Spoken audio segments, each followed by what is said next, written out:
earlier today I had another idea that I've been looking for an off-site backup solution for a while, and I try not to spend any money other than like hardware, because hardware you can own, but I just wasn't looking for the kind of backup solution that's like a paid service. Not looking for that. That's not where I know how to take care of this stuff myself, and it's a good challenge for me to do it. A good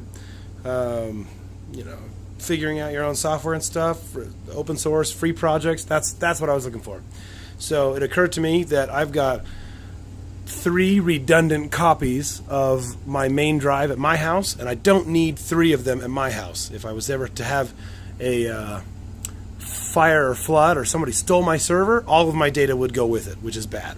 So I have this old SATA hard drive enclosure that I'm going to take home with me. So I'll do the USB. I've got power here. I think it's unplugged too.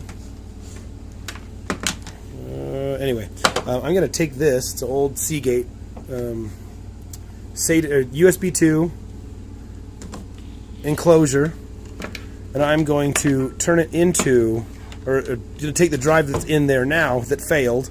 I had a 2 terabyte drive in there that was already failing. I was like, well, I'm keeping this around for no reason. I might as well put a bunch of data on it and move it down here so that I have a better copy of what I have, or of all my collection.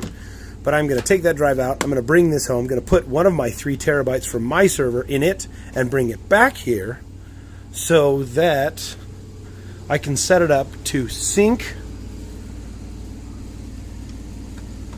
across the internet from this machine to my server at home. And so I'll take a better video of that later. But it will use a combination of software tools. It'll all be free, but it'll mostly be the tool that'll move the data from my house to this house, because it'll be a read-only thing. This one will be a read-only. So read-only, my house will be the write.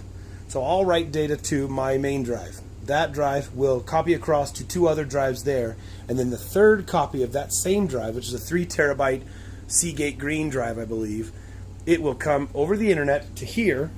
It'll sync up with this machine, which will mean that I need to make just one extra thing to check up on every once in a while, because if that drive's offline or for some reason that server is down, then I've got to take care of 2 machines now. But I was already kind of doing that anyway. But this will make it so that in the event of a fire or a flood or some problem, I would have a copy of the data somewhere else, which is really cool to me. Anyway, that was this, and this video is over.